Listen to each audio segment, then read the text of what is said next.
Hello everyone, आई hope कि आप सब लोग अच्छे चल रहे होंगे और आपकी पढ़ाई ठीक ठाक चल रही होगी। तो today we are going to discuss exercise 9.1 from question number 5 onwards. We have discuss so far up to question number 4। Exercise 9.1 में क्वेश्चन नंबर 4 तक ऑलरेडी हमने कर लिया है और बेसिकली हम लोग एनसीईआरटी कवर कर रहे हैं, एनसीईआरटी सॉल्व कर रहे हैं, बेसिकली क्लास 10 की एनसीईआरटी सॉल्व कर रहे हैं। तो क्वेश्चन नंबर 5 में मूव कर रहा हूं। ये हम लोग हाइट एंड डिस्टेंस कर रहे हैं, जिसमें सिर्फ और सिर्फ एक ही एक्सरसाइज है, ठीक है। उसमें पूरा की पूरा 16 क्वेश्चन है। क्वेश्चन नंबर 4 तक इससे पहले वाले वीडियो में हमने कर लिया है, उसमें स्टेप बाय स्टेप सारे सोल्यूशन मैंने आपको प्रोवाइड करा दिए हैं। अब क्वेश्चन नंबर 5 से मैं मूव कर रहा हूं।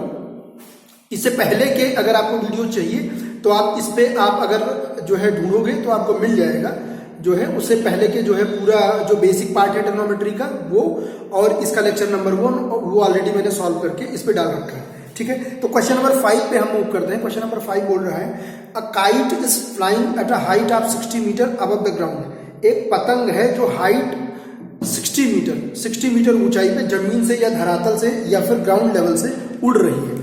मान लिया एक कोई लाइन है, ऐसे ही हम खींचते हैं। मान लो ये है, ये सरफेस है, इसे मैंने बोल दिया हॉरिजॉन्टल, इसे ही मैंने बोल दिया, क्या बोला, हॉरिजॉन्टल या फिर सरफेस बोल दिया। इससे 60 मीटर ऊंचाई पे कोई पतंग उड़ रही है। मान लो कहीं पे भी पतंग हो सकती है। मान लिया पतंग यहां पे उड़ रही है, ये रही मेरी पतंग, ठीक है।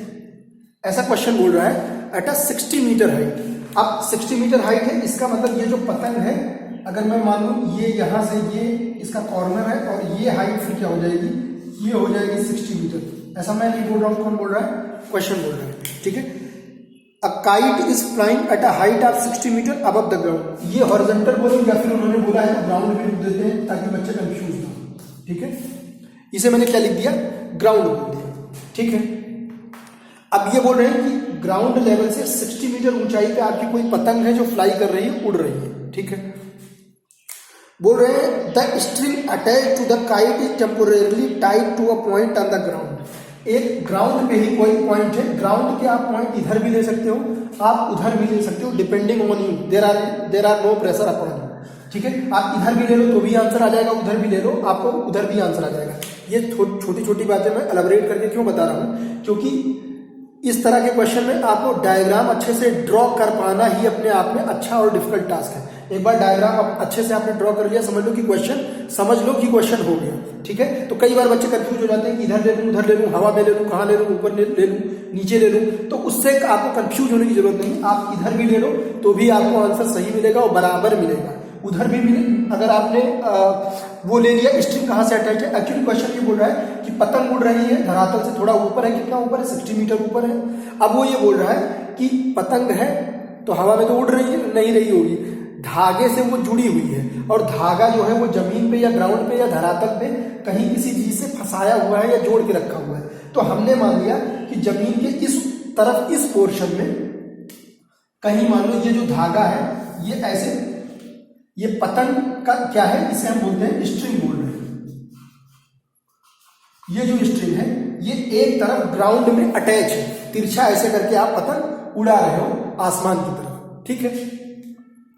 ऐसा अब वो बोल रहे हैं, और ऐसा उन्होंने ये भी मेंशन किया है कि हम ये मान निकल रहे हैं कि स्ट्रिंग में कोई झोल नहीं है, या फिर मतलब स्ट्रिंग ऐसे नहीं है, ऐसे आप मत सोचो कि ऐसे है, ढीली है, ऐसा नहीं है, ऐसा वो बोल रहे हैं, ठीक है। चलिए, क्योंकि अगर थोड़ा बहुत लचीला भीपन होगा तो उसे हम कंसीडर करके नहीं चलेंगे, हमें कंसीडर करके नहीं चलना है। ऐसा क्वेश्चन में बोला है जब स्ट्रिंग एकदम तनी होगी, स्ट्रेच्ड होगी, एकदम टाइट होगी, तभी हम उसको कैलकुलेट कर पाएंगे, उसको मेजर कर पाएंगे, ठीक है। ऐसे ही हमारे पास फार्मूले हैं। अगर वो उसमें बीच में लचीलापन होगा तो हम उसको कैलकुलेट नहीं कर पाएंगे। इसलिए क्वेश्चन में बोला गया है कि आपको सीधा स्ट्रेट या फिर टाइट या फिर स्ट्रेच्ड ही लेके चलना है, ठीक है। तो ये बोल रहे हैं the string is attached to the kite is temporarily tied to a point on the ground. एक पॉइंट है ग्राउंड पे, ये कोई पॉइंट है ग्राउंड पे जिससे वो जो स्ट्रिंग है या जो धागा है या थ्रेड है वो अटैच है, किसका, पतंग का, जिससे पतंग जुड़ के उड़ रही है हवा में, ठीक है। अब वो बोल रहा है the inclination of the string with the ground. ये जो इंक्लिनेशन है स्ट्रिंग का ग्राउंड के साथ, इंक्लिनेशन मतलब होता है झुकाव, ठीक है, वो कितना है, ये 60 डिग्री है, ऐसा क्वेश्चन में मेंशन किया गया है, ठीक है। अब ये बोल रहे हैं find the length of string assuming that there is no slack in the string. बोल रहे हैं कि आप ये एज्यूम करो कि स्ट्रिंग में कोई स्लैग या फिर कोई झोल या फिर कोई भी झुकाव या कोई भी लचीलापन बीच में तुड़ी मुड़ी नहीं है, स्ट्रिंग एकदम सीधी है, ऐसा आप मान के चलो। और स्ट्रिंग की आप हमको लंबाई बता दो। एक बार once you have done with the figure you can assume you are done with the question also. एक बार क्वेश्चन हो गया, सपोज दैट एक बार अगर आपने डायग्राम बना लिया तो समझ लो कि आपका क्वेश्चन क्या हो गया, खत्म हो गया। अब क्या करना है, स्ट्रिंग की लेंथ निकालनी है। तो कुछ नहीं करना है, लेंथ की स्ट्रिंग को कुछ भी मान लो, suppose that you have taken X, तो यहां पे एक वर्ड लिखो, let the length of the string, let us consider the length of the string is nothing but x just I have taken, okay fine। अब ये क्या बोल रहे हैं, कह रहे हैं स्ट्रिंग की लेंथ बता दो। तो आप कुछ नहीं करो, 10 सेकंड 20 सेकंड के लिए टेक अ पॉज, एक बार ऑब्जर्व करो कि आपको चाहिए क्या और आपको डाटा क्या दिया गया है, उसके बीच में कौन सी ट्रिग्नोमेट्रिक रेशियोज फिट कर रही है, उसके आप ऊपर अपना पूरा मन बुद्धि ताकत फोकस कर दो कि उसमें कौन सा ट्रिग्नोमेट्रिक रेशियो सेटअप हो सकता है, कौन से ट्रिग्नोमेट्रिक रेशियोज का कॉम्बिनेशन हो सकता है। तो मैंने आपको इसी के बेसिक पार्ट ऑफ ट्रिग्नोमेट्री में बहुत अच्छे से बताया है कि अगर एक्यूट एंगल दिया है तो उसके सामने वाली साइड को हम बाय डिफॉल्ट क्या कंसीडर करते हैं, P, दैट इज परपेंडिकुलर, और जो बच गई उसे क्या बोलते हैं, B, that is base, hypotenuse. अब जो बच गई थर्ड वाली यानी लॉन्गेस्ट साइड उसे क्या बोलते हैं, हाइपोटेन्यूज। तो ये क्या हो गई हमारी हाइपोटेन्यूज। अब अगर आपको स्ट्रिंग चाहिए दैट इज x चाहिए यानी कि हाइपोटेन्यूज चाहिए और एक डाटा दिया हुआ है, तो इसके बीच में कौन सा रेशियोज होगा, सिंपल और सिंपल साइन थीटा। अगर आपको बेसिक पार्ट ऑफ ट्रिग्नोमेट्री को समझने में बिल्कुल या थोड़ा भी दिक्कत होती है तो आप इसमें आप basic part of trigonometry same इसी सीरीज में अगर आप जुड़ोगे आपको मिल जाएगा, उसे आप पहला लेक्चर आप अच्छे से फॉलो कर लोगे तो आपको बहुत मजेदार ढंग से समझ में आ जाएगा। तो यहां हमें क्या लेना पड़ेगा, साइन थीटा। क्योंकि क्यों लिया साइन थीटा मैंने, क्योंकि sine theta equal to P by H होता है और P हमको दिया है, H हमको कैलकुलेट करना है, that's why I have taken sine theta. और even if you are willing you can take cos theta और tan sec cosec cot whatever. यहां पे cosec भी लग सकता है या साइन लग सकता है, कॉस और सेक नहीं लगेगा। क्यों नहीं लगेगा, क्योंकि यहाँ पे बेस नहीं पता हुआ है, ठीक है। या tan भी नहीं लगेगा क्योंकि tan में P और B चाहिए होता है पर B तो नहीं दिया है, तो इसलिए हमने साइन लगा दिया। कई बार ये मैं इतना जोड़ देके इसलिए बता रहा हूं क्योंकि कई बार बच्चों को समझ नहीं आता कि साइन लगाएं, कॉसेक लगाएं, सेक, कॉस, tan, कॉट क्या लगाएं, ठीक है। तो वो आपको गिवन डाटा और whatever डाटा बेसिकली और लुकिंग टू कैलकुलेट उनमें कॉम्बिनेशन किसका ट्रिग्नोमेट्रिक रेशियोज का सेट हो रहा है, वही ट्रिग्नोमेट्रिक रेशियोज आपको यूज करना है, ठीक है। तो बस अब कुछ नहीं करना, in place of theta you have given with what 60 degree, that is sin 60। sin 60 equal to what, P is given what 60, P is given what, perpendicular is given to you what 60, and H hypotenuse is nothing but just I have taken X। even if you haven't taken H, I mean X or anything, you can write H as it is, but I have taken X already, तो ये मैं X यहाँ पे लिख ले रहा हूँ। मैं ये बोल रहा हूँ कि H इसे हाइपोटेन्यूज बोलते हैं, लॉन्गेस्ट साइड है। X क्योंकि मैंने ऑलरेडी मान रखा है इसलिए H की जगह पे मैंने क्या लिख दिया X। अगर आपने कुछ मान नहीं रखा है तो भी कोई दिक्कत नहीं है, आप H को ही ऐसे कट कॉपी पेस्ट कर दो, उससे कोई दिक्कत नहीं है। बस H बोलो X बोलो, आपके लिए क्या है फिलहाल दोनों क्या है, एक अननोन है और just you have to calculate, just you have to calculate the value of unknown, the question is asking for. तो just do one thing, sin 60 is what √3/2। अब ये √3/2 कहां से आया, ये भी प्रीवियस लेक्चर में मेंशन है। अगर आप बेसिक पार्ट ऑफ ट्रिग्नोमेट्री नहीं पढ़े हो तो आप डायरेक्ट यहाँ पे आओगे तो आपको दिक्कत होगी, ठीक है। ये डायरेक्ट वैल्यू होती है जो ज्यादातर बच्चों को याद होगी जिसने basic part of trigno cover कर रखा है, 60/x। अब कुछ नहीं करना है, सिंपल मैथमेटिकल है, मैथमेटिकल एप्लीकेशन आपको अप्लाई करना है। Do one thing, just cross multiply. क्या हो जाएगा, ये हो जाएगा x √3 equal to 120, that is x equal to what 120 divide by √3। अब अगर आप रैशनलाइजेशन करना चाहते हो यानी आप रूट में आई मीन डिनोमिनेटर में, if you are not willing to see the root sign, do one thing, multiply with √3 in numerator as well as denominator. Okay fine, √3 तो ये √3 क्या हो जाएगा, ये तो हो जाएगा 3 हो जाएगा, नीचे ऊपर क्या है 120 सॉरी, तो ये 120 इंटू √3 हो गया। अब ये नीचे क्या आ गया, √3 और √3 का मल्टीप्लाई करोगे तो यू विल गेट व्हाट 3 होगी। अब क्या करो, सिंपल इसे डिवाइड कर दो, 3 1 जा 3 3 4 जा, that is x that is length of the string you got 40√3। और क्योंकि ये मीटर में था तो ये भी इसकी यूनिट भी हो जाएगी मीटर में। यूनिट छोड़ना नहीं है, नहीं तो कई बार मार्क्स कट जाएंगे।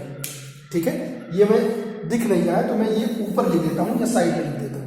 ठीक है, तो ये x इक्वल टू क्या वैल्यू आ गई आपकी, ये आ गई 40√3 metre. We got this answer. ठीक है, अब ये क्वेश्चन नंबर 5 हो गया। अब क्वेश्चन नंबर 6 पे मूव करते हैं। ठीक है, फटाफट आप अपना ध्यान रख रहे होंगे। आई होप कि अपने आसपास जो भी आपके नियर और डियर वन है आप उनका ध्यान रख रहे होंगे और अपना भी ध्यान रख रहे होंगे और साथ में पढ़ाई भी कर रहे होंगे। Situation is very tough. ठीक है, now just we are moving towards question number 6। Question number 6 is talking about a 1.5 metre tall boy. एक 1.5 मीटर का लंबा लड़का है या फिर एक लड़का है जिसकी लंबाई 1.5 मीटर है। ठीक है, ये मान लो मैंने एक बॉय बना दिया। ठीक है, ये क्या है, एक, इसे मैंने बोला क्या है, ये बॉय है और बॉय की हाइट क्या है 1.5 metre. How much, 1.5 metre.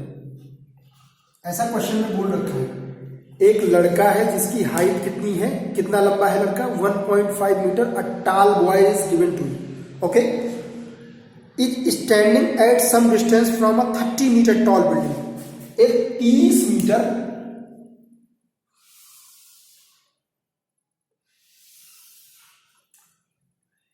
30 metre लंबी बिल्डिंग है। एक बिल्डिंग है, क्या है, there is a building in front of a building. A kid is just standing in front of a building and the height of building is also given and the height of the kid or boy is also given. Height of the boy is nothing but 1.5 meter and height of a building is nothing but what, 30 meter. 30 meter is what, height of the building. Okay, fine. बोल रहा है एक 1.5 metre लंबा लड़का है जो कि कुछ दूरी पे अब ये बिल्डिंग है और ये बच्चा खड़ा है, इसके बीच की दूरी है क्या, कुछ दूरी। कुछ means what, at some distance, but the some distance is what, nothing is given to you. Just let me read the question. Okay, तो ये बोल रहा है 30 मीटर लंबी बिल्डिंग है। ये बिल्डिंग कितनी ऊंची है, आई मीन कितनी लंबी है, 30 metre. The angle of elevation from his eyes to the top of the building increases from 30 to 60 as he walks toward the building.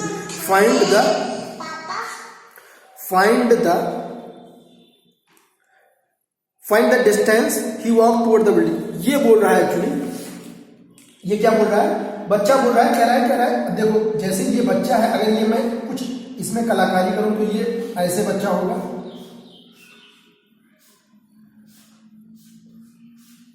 ये ऐसे खड़ा होगा, इसकी आंखें कुछ यहां पे होंगी।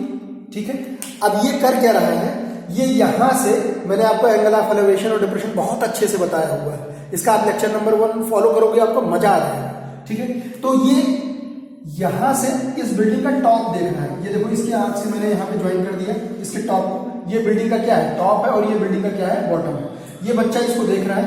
ठीक है, ये पूरी हाइट, ध्यान रहे ये पूरी हाइट है 30 मीटर। इसमें बच्चे खूब गड़बड़ी करते हैं और टीचर भी इसी तरह का क्वेश्चन कई बार वो सेटअप करते हैं। ठीक है, क्यों मैं बता रहा हूं, क्योंकि यहां पे ये लाइन, इसे आप यहां से ज्वाइन करोगे तो एक्चुअली ये हो जाएगी 1.5 मीटर। ठीक है, ये जो 30 मीटर टॉल बिल्डिंग है इसमें बच्चे की 1.5 मीटर हाइट जो है ये भी इंक्लूड है। इसका क्या यूज है, क्या इंपॉर्टेंस है, अभी मैं बताता चलूंगा आपको। ठीक है, बच्चा क्या करता है, बिल्डिंग के टॉप को देखता है, और जब आप किसी भी टॉप को ऐसे देखोगे अपना मुंडी ऊपर करके, ठीक है, तो जो लाइन ऑफ साइट और हॉरिजॉन्टल के बीच में एंगल बनेगा, मैंने आपको कई बार बताया है, ये हो गया लाइन ऑफ साइट।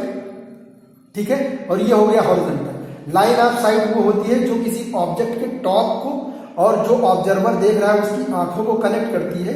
उस लाइन को क्या बोलते हैं, लाइन ऑफ साइट। ये हो गई मेरी लाइन ऑफ साइट, ये हो गई हॉरिजॉन्टल। इस हॉरिजॉन्टल और लाइन ऑफ साइट के बीच में जो एंगल बनता है इसे क्या बोलते हैं, एंगल ऑफ एलिवेशन या फिर उन्नयन कोण। ये बार बार मैं बता रहा हूं, ये समझना बहुत इंपॉर्टेंट है। ठीक है, तो जब आप किसी के पीक को देखोगे, टॉप को देखोगे, तो क्या बनेगा? एंगल ऑफ एलिवेशन बनेगा। क्या बनेगा? एंगल ऑफ एलिवेशन बनेगा। वो बोल रहा है कि बच्चा कुछ दूरी पे है और वो बिल्डिंग के टॉप को देखता है तो कितना बनता है? बोल रहा है 30 डिग्री बनता है।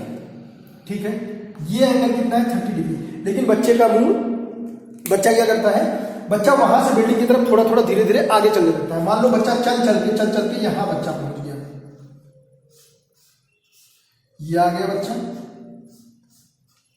यहां आ गया बच्चा। ठीक है, हंसते हुए एकदम से।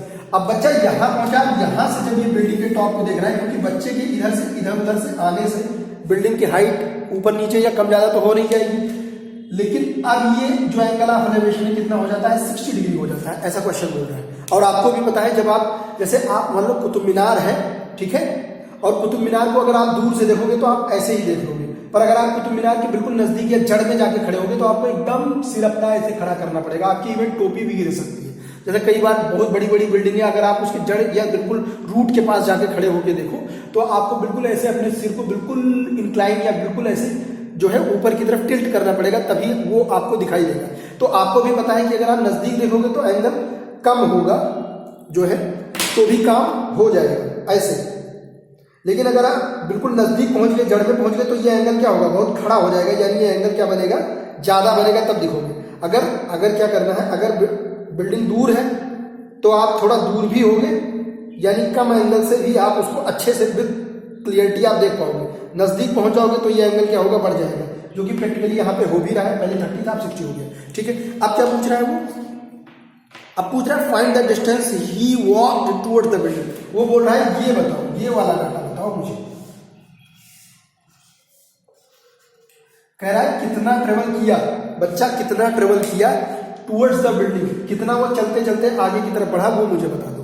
ठीक है, करते हैं। कैसे करेंगे?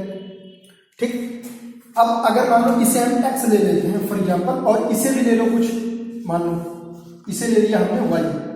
ठीक, अब ध्यान रहे ये पूरी हाइट 30 है, ये 1.5 मीटर है, क्योंकि राइट एंगल ट्रायंगल यहां पे बन रहा है। ये मैं बार बार क्यों बता रहा हूं? क्योंकि राइट एंगल ट्रायंगल यहां बन रहा है, यहां नहीं बन रहा है। यहां पे तो क्या बन जा रहा है? ये क्वाड्रिलेटरल बन जा रहा है, 4 साइडेड पॉलीगन। तो इसे हमें डायरेक्टली नहीं देखना, हमारा फोकस राइट एंगल ट्रायंगल में होगा। बार बार अनेक बार मैं बता रहा हूं, केस ऑफ ट्रिग्नोमेट्री। ठीक है, तो अब क्या करेंगे? अगर ये देखो ये x होगा तो ये भी क्या हो जाएगा? ऑटोमेटिक x हो जाएगा। ठीक है, ये भी x हो जाएगा, ये भी क्या हो जाएगा? y हो जाएगा।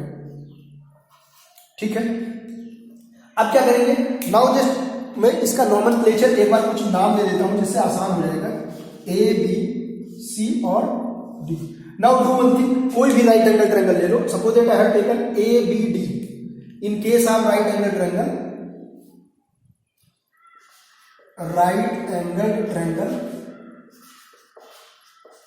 ABD। ओके, तो in case of right angle triangle do one thing, what? tan 30 equal to what? P by B perpendicular by base. Perpendicular is what? देखो ये पूरा 30 है, ये पूरा 30 है, पर राइट एंगल ट्रायंगल तो केवल इतने में बन रहा है। इसका मतलब ये 30 नहीं है, 1.5 क्या करना पड़ेगा? सब्ट्रैक्ट करना पड़ेगा। आप बहुत ध्यान से करेंगे, नहीं तो गड़बड़ कर बैठेंगे। ठीक है, तो ये हो जाएगा 30 माइनस 1.5। आपको समझ में आया क्यों मैंने सब्ट्रैक्ट किया? क्योंकि राइट एंगल ट्रायंगल केवल इतने पार्ट में ही बन रहा है और बिल्डिंग की हाइट पूरी इतनी है। ठीक है, पक्का? इस वजह से मैंने ये लेंथ एक्सक्लूड किया है। That is not the part of right angle triangle, that's why I have excluded the data 1.5 metre. Okay, it will come 28.5 if you will subtract. Okay fine. Base is what? देखो tan 30 है तो ये पूरा right angle triangle आपको बड़ा वाला लेना है। कौन सा लेना है? ये बड़ा वाला लेना है। तो बेस का काम ये पूरा करेगा। क्या करेगा? ये पूरा। That is what? x and plus y both. ठीक है, tan 30 why I have taken 10? Already I told you so many times, several times I told you, because perpendicular is given, base is given, but in case of in form of unknown. ठीक है, तो b unknown है, p दिया है, तो p by b में ही हमें क्या करना है? अपना कैलकुलेशन, अपनी सेटिंग फिट करनी है। तो p बाई b में क्या आता है? या तो tan आता है या cot आता है, दोनों में से आप कुछ भी ले सकते हो। मैंने tan ले लिया। tan 30 is what? ये भी वैल्यू आपको याद करनी पड़ेगी, ज्यादातर बच्चों को याद होगी। क्या होती है? 1/√30। इक्वल टू क्या हो गया, ये हो जाएगा 28.5 divide by x plus y. ठीक है, चलो इसे थोड़ा सा और सॉल्व कर लेते हैं। तो क्या हो जाएगा, ये हो जाएगा x plus y equal to 28.5 under root 3। इसे आप इक्वेशन नंबर 1 दे दो, क्योंकि यहाँ पे देखो अभी इक्वेशन हमारे पास 1 है, अननोन 2 है, you won't able to solve it. Equation 1 unknown 2 आप सॉल्व नहीं कर पाओगे, किसी एक और अननोन की वैल्यू कहीं और से निकाल के आपको रखना पड़ेगा, then only you will able to resolve it, तभी आप इसे सॉल्व कर पाओगे। तो दूसरा ट्रायंगल ले लेते हैं ACD। Now in case of triangle ACD, keep in mind that all triangle are right angle triangle only, because trigonometry आप तभी लगा पाओगे जब वो ट्रायंगल क्या होगा, राइट एंगल ट्रायंगल, अदरवाइज आप लगा ही नहीं पाओगे। ठीक है, तो अब यहाँ पे क्या ले लिया मैंने, ये राइट एंगल ट्रायंगल है ACD, तो यहाँ पे क्या है tan 60 है, क्या है ये tan 60 इक्वल टू क्या हो जाएगा, ये हो जाएगा, ये भी आ जाएगा 28.5। ये मैंने आपको ऑलरेडी बता दिया है, क्योंकि हाइट तो दोनों, चाहे वो tan 60 वाला राइट एंगल ट्रायंगल हो या tan 30 वाला हो, दोनों ही केस में हाइट तो वही होगी, बच्चे की हाइट को एक्सक्लूड करके। ठीक है, तो ये हो गया 28.5 और ये नीचे वाली हाइट क्या हो जाएगी y। ठीक है, क्योंकि tan 60 वाला ट्रायंगल तो केवल इतना ही है, केवल इतना ही है, तो यहाँ पे केवल ये y ही तो है, यहाँ पे x क्यों लेंगे हम, यहाँ पे x नहीं लेंगे। ठीक है, tan 60 की वैल्यू क्या होती है बच्चे, tan 60 की वैल्यू होती है √3, ये आपने कई बार पढ़ रखा होगा। ठीक है, tan 60 28.5, कुछ नहीं करना है, क्रॉस मल्टीप्लाई करना है y, just do one thing, cross multiply, y equal to what you got, y equal to क्या आ जाएगा बताओ फटाफट, y इक्वल टू आ जाएगा 28.5 डिवाइड बाई √3, क्रॉस मल्टीप्लाई करोगे तो y इक्वल टू क्या आ जाएगा 28.5 √3 आ जाएगा। अब ये y की वैल्यू क्या करना है, यहाँ पे फटाफट पुट कर दो, क्या करो यहाँ पे, ये पुट कर दो यहाँ पे। ठीक है, इसे इक्वेशन नंबर 2 दे दिया मैंने, इसे दे दिया equation number 2।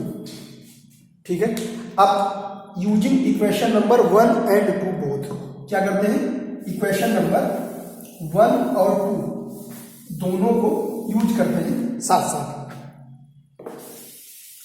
Means just do one thing, transfer the value of y from equation number 2 in equation number 1, क्योंकि यहाँ पे x y दोनों अननोन है।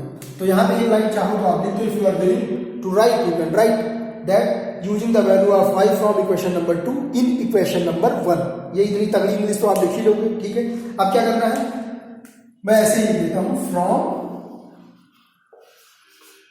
Equation 1 and 2। आई होप कि आपको चीजें समझ में आ रही होंगी। तो from equation 1 and 2 y equal to 28, तो यहाँ पे देखो x प्लस वाई है, तो x ऐसे रखा, y की वैल्यू डाल दी है, क्या है 28.5 डिवाइड बाई √3 इक्वल टू क्या है, इक्वल टू है 28.5 √3।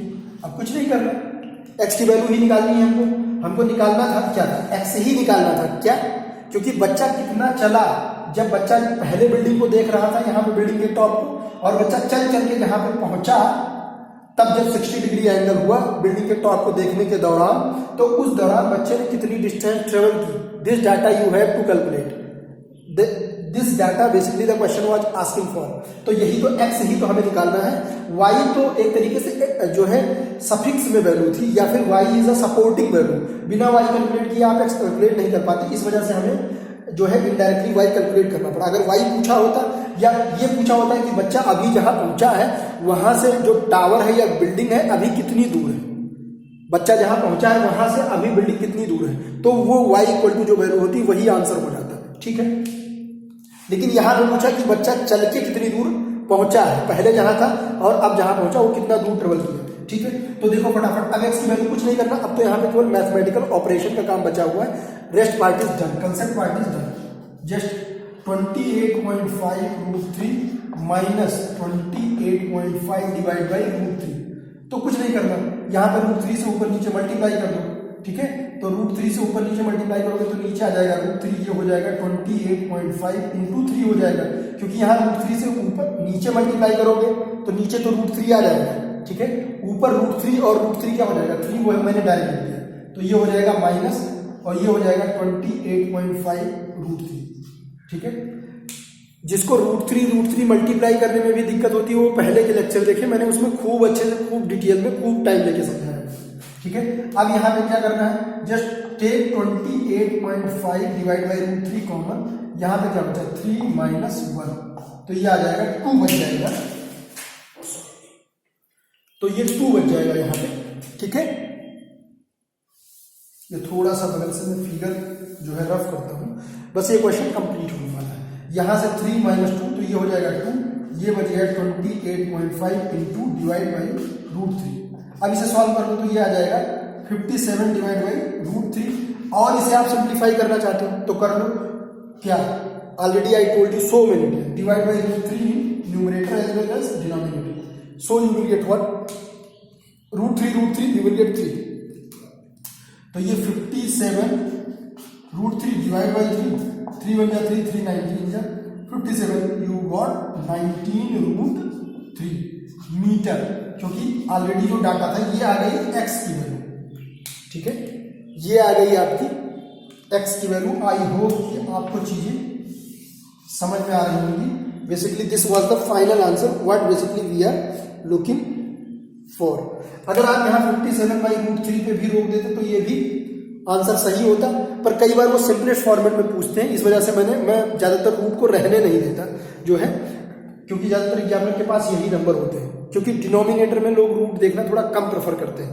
Although this answer is also correct. तो आई होप कि आपको ये दोनों क्वेश्चन समझ में आए होंगे, और अब मिलते हैं आपको नेक्स्ट लेक्चर में, कुछ और लेक्चर लाते हैं और फटाफट ये हाइट एंड डिस्टेंस खत्म करते हैं, और उसके बाद फिर कुछ और कोई बढ़िया सा टॉपिक शुरू करते हैं। आप अच्छे से दम लगा के जो है पढ़ाई करते रहें और अपना ध्यान रखें, अपने आसपास के भी लोगों का ध्यान रखें। Okay, thank you.